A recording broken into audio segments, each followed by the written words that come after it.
Ci sono campioni che non muoiono mai. Paolo Rossi è un eroe dell'Olimpo del calcio e appartiene alla mitologia dello sport. Come Ercole anche lui affrontò fatiche e scrisse epiche imprese e la sua storia sfuma in leggenda.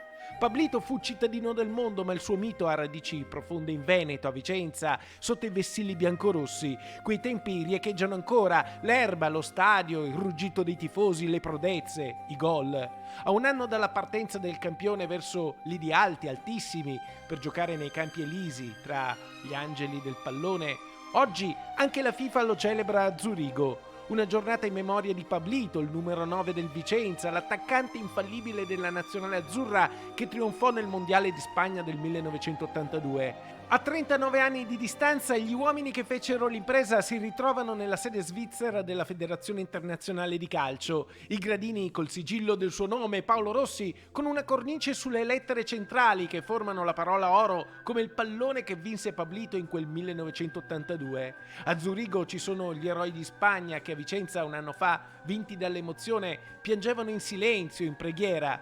Cabrini, Conti, Gentile. Anche oggi l'emozione c'è, ma strappa un sorriso pieno di nostalgia. La serata scivola via tra aneddoti, ricordi, episodi da narrare come si faceva anticamente quando si evocavano le gesta degli eroi del mito. E di miti nella serata dedicata a Paolo Rossi ce n'è tanti. Paolo Roberto Falcao, Abraham Klein, l'arbitro di Italia-Brasile 3-2. C'è Gianluca Vialli che strappa una lacrima con la sua preghiera rivolta a Pablito. Quando ti raggiungerò, per favore, fammi giocare con te.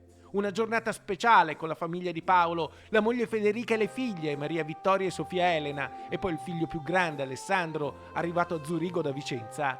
In rappresentanza del Veneto il consigliere regionale Luciano Sandonà.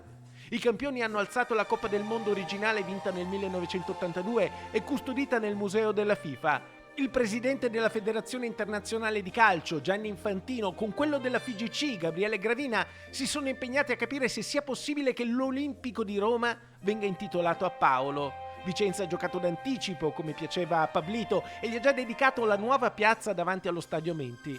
Oggi, a un anno di distanza, sappiamo che Paolo Rossi è ancora vivo, perché quel che ha fatto lo ha lasciato qui, lo ha lasciato a noi, a cominciare dal suo sorriso. In fondo, il calcio passa, gli uomini restano.